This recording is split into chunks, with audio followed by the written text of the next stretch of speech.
Jessica Lanay Moore. I am the graduate student assistant at the Center for African American Poetry and Poetics.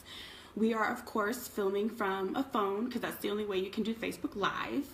And I am lucky enough to be here with Christian Campbell.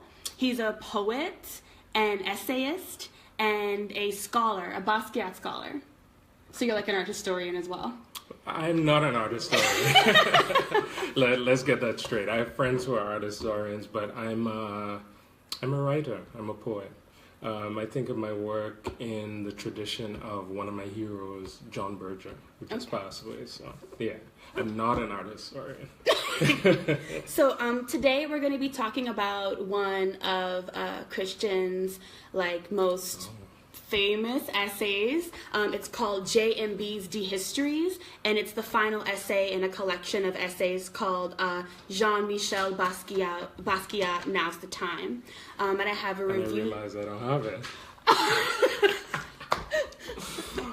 Okay. Facebook Live is full of surprises. Not perfect. This is our first time doing this. Yeah, sorry. So a review of the book reads as such. It goes, in Christian Campbell's brilliant closing piece, JMB's Dehistory, Campbell presents 17 text snippets that narratively push and pull against each other. A short study of Basquiat's use of heads analogizes to royal decapitations, while a speculative definition of the word composition marks both the canvas composition and the composure one exhibits in an art world meant to strike down those black kings, as Basquiat styled himself. Campbell ends with an imaginary email he sends to the artist.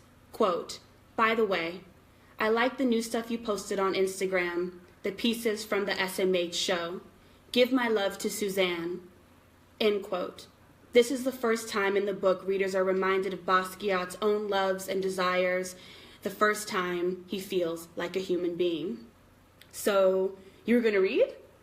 I was thinking about it, but we could just talk, Okay. So, let's just roll with it. All right, got it. Yeah. So, my first question is, tell us how you came to know Basquiat, because it seems like you have a preternatural knowing, right, through all of your research of, the artist and the person.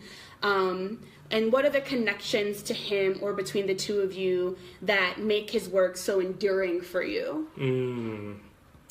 Thank you for that question. I was trying to think about an origin story, but I don't think there is one specific origin story about my relationship to Basquiat. I remember that when Franklin Sermons and Kelly Jones put on that, hugely groundbreaking show at the Brooklyn Museum, that might have been, I think, 2005. I actually didn't get to see it. I know I have a lot of friends who saw it, and it was, life-changing. But I was either in England or in the Caribbean at the time. But I found, the way I find other artists, I found Basquiat's work in a book, And I don't know if it was, I can't remember which painting. It might have been Untitled Skull from 1982, I think it was 82, which was a huge year for him in terms of his production, and I ended up writing about that piece. But there's a way in which finding Basquiat initially, there was this complete experience of familiarity and estrangement at the same time.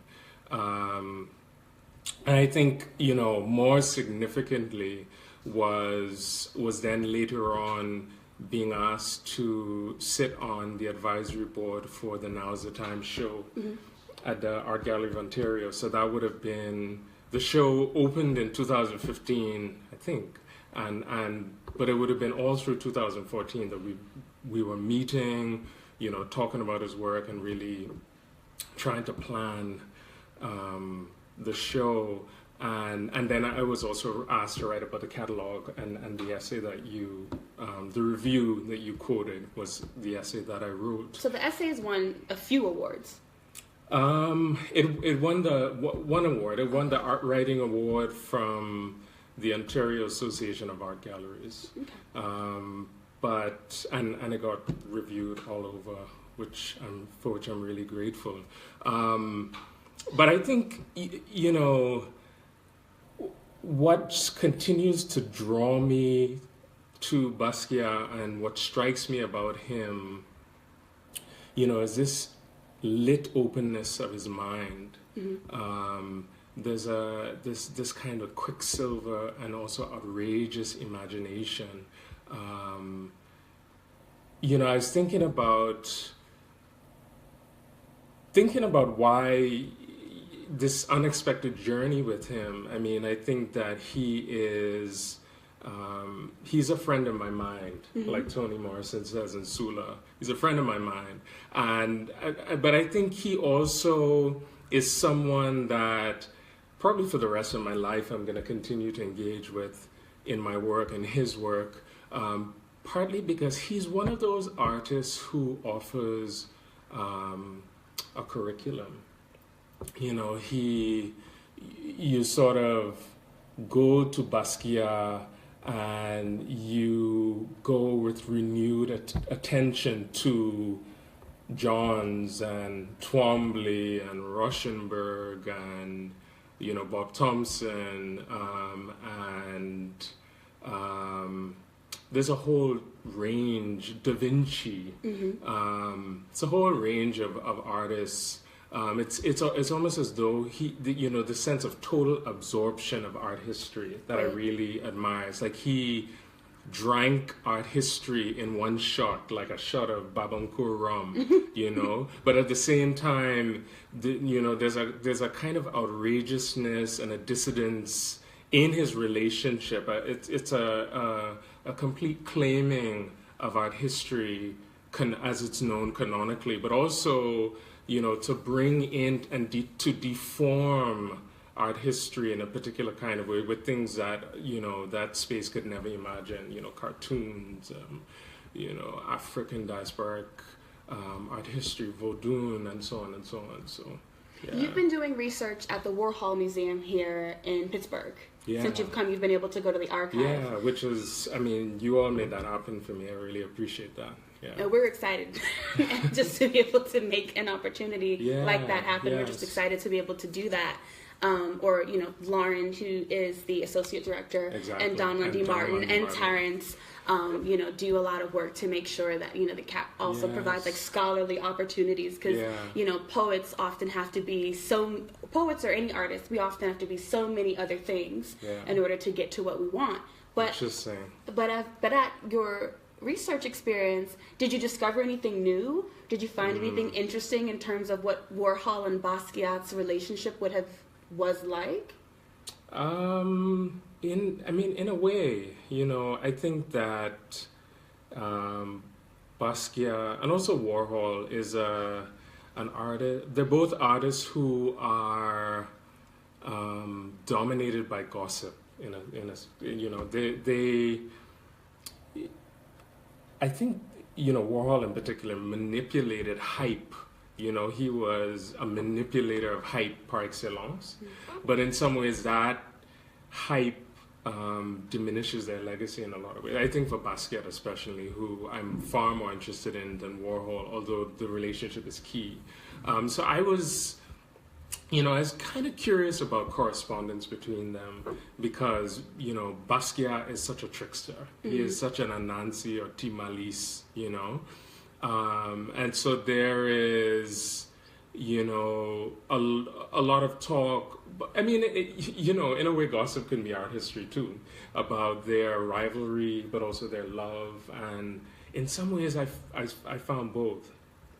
So Warhol, I expected to find more correspondence in the archive, but I didn't because Warhol didn't like to write. He preferred the telephone. But what's interesting is that, of course, his very famous Polaroid imagery, so there's some famous photographs of Basquiat that Warhol took. So I found some of those. but also some very intimate pictures that Warhol took that also sort of speaks another narrative as well. That it may not be there in writing, but it's sort of, that intimacy in the archive says something too. Interestingly enough, I also found photographs of Basquiat's parents, Gérard Basquiat and Mathilde Basquiat. Gérard, of course, was an exile from Haiti. He's an exile from the Duvalier dictatorship. Robert Farris Thompson says about him that he was a smashing kind of buttoned-up tennis player guy, and he was that. But I think even more interestingly or importantly is his mother, Mathilde Basquiat, who is in a lot of ways erased from the narrative. She was Puerto Rican New Yorker. But she would also struggle with mental illness. So I think as Basquiat got older, she was away, being in an asylum. And so you find these narratives of Basquiat that talk about him as biracial, but his mother's a Black Puerto Rican woman, and they, the assumption of who a Puerto Rican is and who a Haitian is, So I think to see a photograph of Mathilde Basquiat, to see a photograph of Jean-Michel Basquiat's mother alters art history. Right. And so that, and I had kind of seen not great pictures of her online, but to see, this really clear picture taken by Andy Warhol was also significant as well. I also found some correspondence from Basquiat to Warhol when he was in Hawaii, late in his life, drying out from drug addiction. So there are these like snippets of postcards with drawings on them, in very sort of Basquiat style, his visual verbal aesthetic, and little writings where he says "Hi, sweetheart," and then he has also these drawings that he's done of Andy Warhol. One of them, and I have to say that I think that Basquiat is such an underrated draftsman, and underrated colorist as well. But his drawings are really, there's a confident crudeness in them. The kind of whimsy in his line, the way he. Through these kind of satires of canonical art history, both expresses, a love and a critique of academic drawing, that is more imitative. But he has a drawing of Andy Warhol that is a snake. Oh, okay. So, it's a snake, and then it says Andy Warhol. So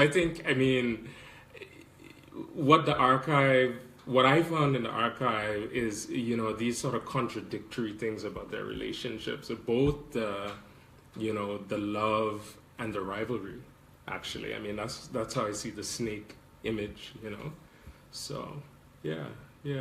But I think, what I forgot to say about this thing of Basquiat offering a curriculum, to go back to that, is that,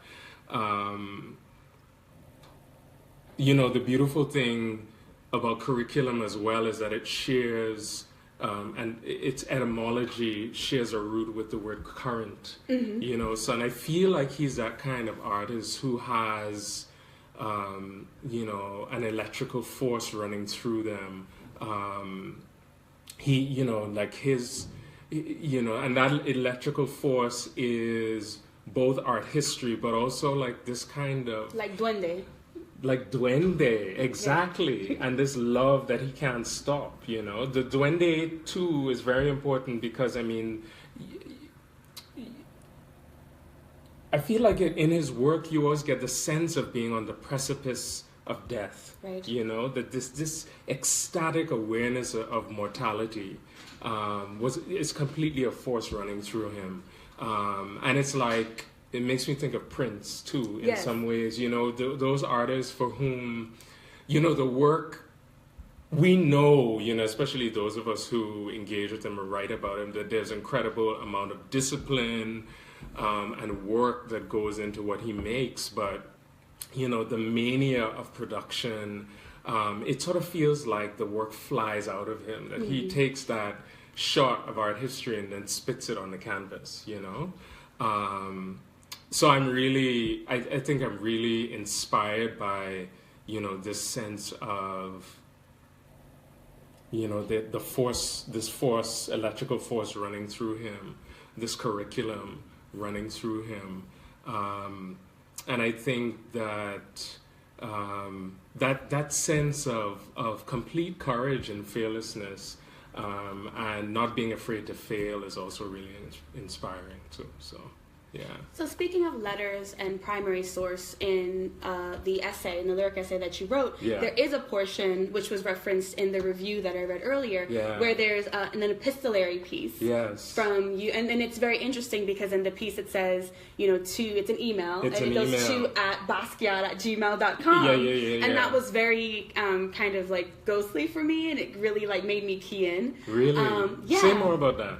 Well, seeing just the I think that nowadays that a lot of people attach a lot of value to the handle, right? And so whatever handle you use on Skype, on Facebook, on Instagram, in your email, people try to standardize those things, even though they don't necessarily have a profession that calls for that kind of standardization, right? But there's this way in which it connects to making yourself consistent in the digital world to have a handle that's the same everywhere. Right. Like if I publish under Jessica Lanay, and all of my handles are like Jessie._Lanay, right? So there's this kind of standardization to it that helps me because I'm forgetful. But I think it also helps everybody else to kind of lock on to a digital identity. But I think that Andy Warhol and Basquiat both kind of interacted with the technological world, this idea of mass production and marketing and the selling of capitalism and things like that in their work that ties directly to our current moment when it comes to our digital representations. So seeing that digital representation of Basquiat, like Basquiat@gmail.com, really gave an immediacy to like my connection to going into the piece. Wow. It's like a doorway that helped me like slide down into it. Right, because it's contemporary. Exactly. It's contemporary. I recently had somebody tell me that if something does not have a contemporary context, it does not persist, right? I was talking to a scientist, ironically enough, who told me that. So in thinking about that piece, I was wondering, can you talk about your inspiration for producing it? How did you come that particular section? That particular section. You can talk about the whole lyric essay, but that particular section, I guess, has like bias because it's like out of the favorite of the piece, they have your like super favorites, and that's like my number one of the 5 super favorite parts. Oh wow, thank you so much for that, Jessica. Well, that in some ways that email was about his aliveness, right? His aliveness to me, and sort of imagining, this thing of what it means to befriend the dead, right? So the email letter became a sort of structure to imagine a possible relationship. I mean, a relationship that we do have, the ways that we have relationships with all of, the dead artists that keep us alive, right? So it was about, sort of the present tense of that email and sort of reimagining him in this particular moment in which, let's face it, I mean, I think that he would have been a social media beast. He was such a trickster and brilliant and a hustler that he would have, as you said, been able to manipulate those technologies. I think I also, sort of thinking about the project of the essay, which is given permission to be completely hybrid and to be monstered by Basquiat's own art.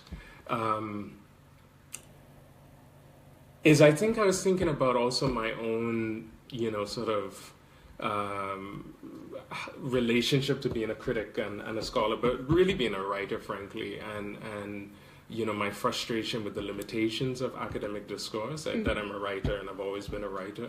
And so thinking about Susan Sontag's, very famous kind of critical at the end of the essay about, we don't need hermeneutics, we need an erotics of art, or even, Billie Holiday, Hush Now, Don't Explain, that I needed to do the work of a reading, but a reading not in a, in a kind of formulaic, limiting academic way, but a reading that was intimate and brought all of myself to the page, right? And to imagine that personal voice and context and relationship was also to push against the expectations that a critical practice is impersonal and not creative at all. That for me, it is fundamentally an imaginative kind of vision. So, yeah. So you mentioned before Basquiat having a curriculum and then the etymological connection to the curriculum and the idea of current and currency. And currency, right. Nice, that's nice. So in that vein, what does Basquiat teach you as an artist that struggles with the divisions that are kind of placed on us by institutions, right? Yes. You're a poet, how are you a critic? You're a critic, how are you an extemporaneous kind of art historical writer or not? Yeah. How people always have these questions, how do you do that? How do you hybridize? How do you come to a lyric essay being a poet while making sure that in terms of an art historical piece, there's like the credence there? Like, what do you learn from Basquiat in relation to that work? And also, what do you think that Basquiat can continue to teach other artists into the future, into future generations? Oh, that's such a rich question. Well, I mean, I think that, what's fascinating about just the work itself is that to see it 30 years later, in our moment, it feels completely current. It feels, current again. It feels so now. He renewed painting, and by bringing this sort of total art practice to the canvas. So he was very much a writer. He's very much a poet. Of course. Starting with Al Diaz, who I interviewed a couple months ago, with the same old graffiti, and then moving into the gallery. And that's, I could say a lot about that particular relationship and strategy. But I think to go back to that sense of him, his the radical openness of his mind, that he was a radio of. He was a radio of art history, but he was also a radio of many, many worlds, right? A radio of the universe. I think that he's also one of the things that he really, really, really, really teaches me and inspires me.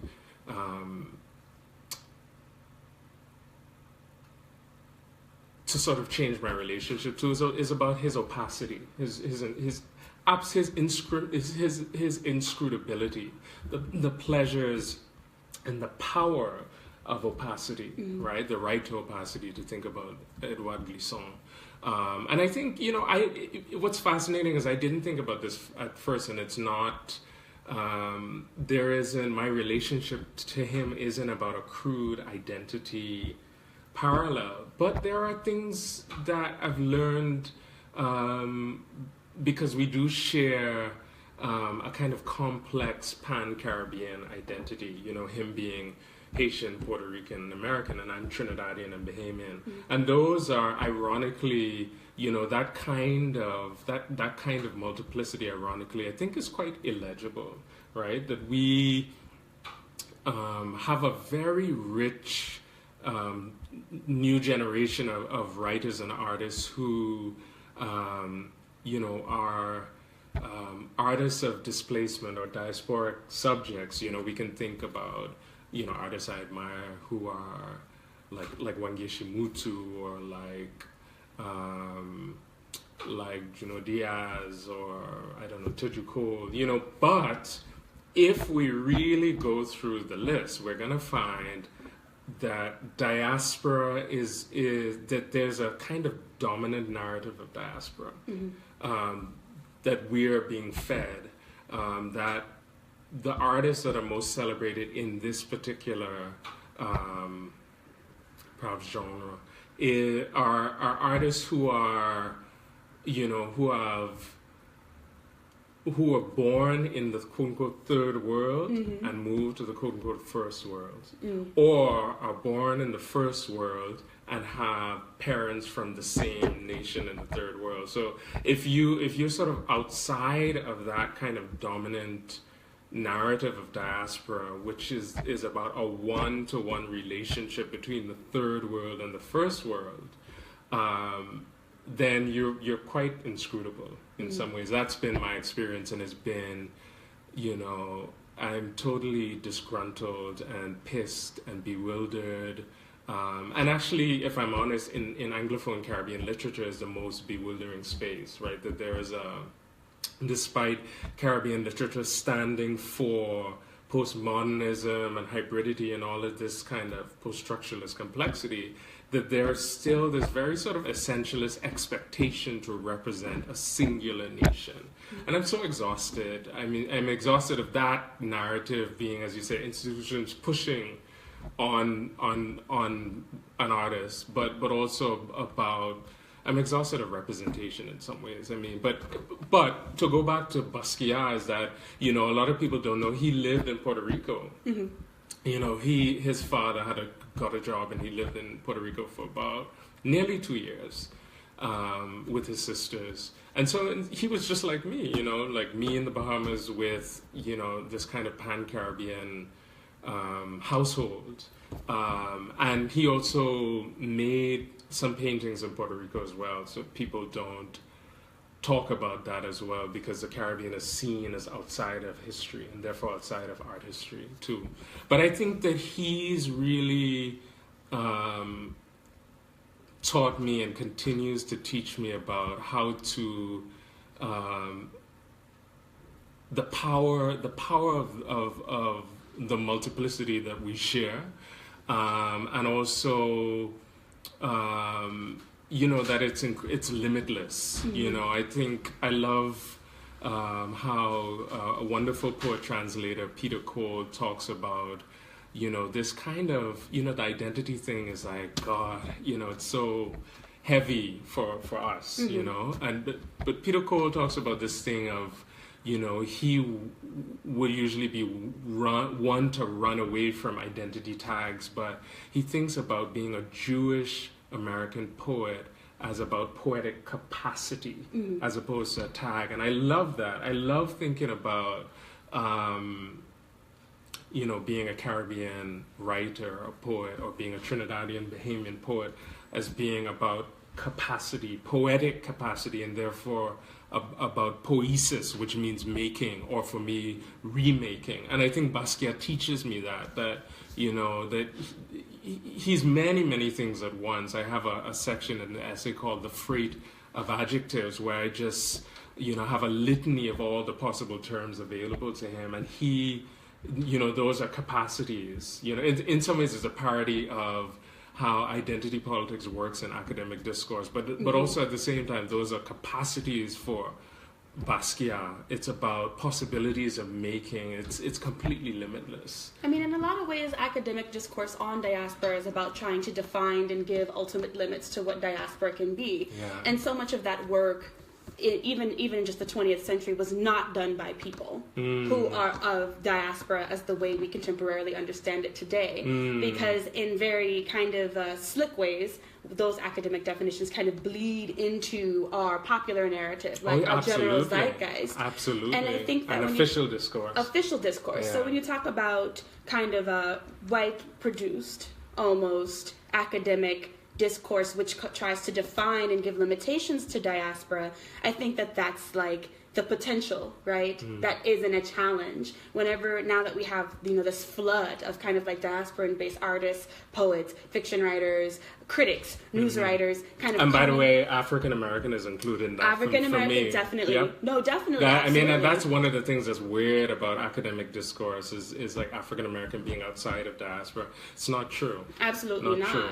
But that idea that it's like, that's the challenge, right? As the voices become louder, and as the voices kind of become a kind of cacophonous chorus of opposing opposition, it breaks that. It creates a challenge to that whole entire like irascibly permanent, right? Kind of discourse, static, right, about what diaspora can be. Yeah. Right. Yeah. I mean, and I think that. I think that this thing of outsiderness, I mean, he's, Basquiat is also kind of associated with outsider artists, Jean Dubuffet and so on, these kind of faux naif or naive or intuitive artists and so on. That thing of outsider art is fascinating for me in connection, because it's often not connected to these conversations that you're raising about diaspora. And I think that, Basquiat's oeuvre is such a rich place to have these conversations and make these connections. And of course, sort of the way that conventionally outsider art is talked about as untrained, which he is technically, but he's an insider-outsider.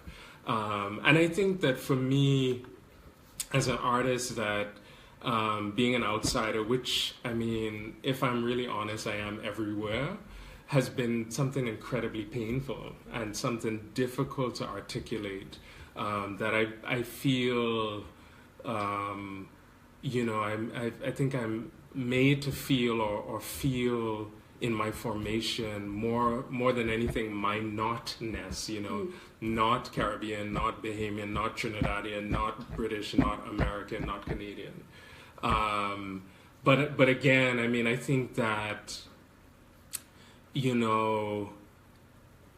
there's something in the duende, the current in Basquiat's work, that laughs at outsiderness and laughs at himself and laughs at, in a daring way, as I talk about in the essay, at those who would want to destroy him, So I'm really just, again, thinking about, flipping the script on the outsider pain and how that can inform a powerful vision. Right? Because I think in some ways, if you're a certain kind of outsider, you see everything. Yeah, absolutely. If you're a certain kind of outsider, you see everything. And I think that's what beauty is for me, is to see everything, both what is visible and what's hidden or erased. Yeah. Amazing. Well, thank you so much for sticking with us. We're so happy to have Christian here. Thank you, Jessica. With us. It was an honor to get to speak to you. Oh, likewise. And we'll be trying to do this in the future with other visitors who come, who, grace us with their intelligence and their talent and their person. And CAAPP just wants to say thank you guys for staying connected, and we hope you guys have a good Super Bowl. Bless.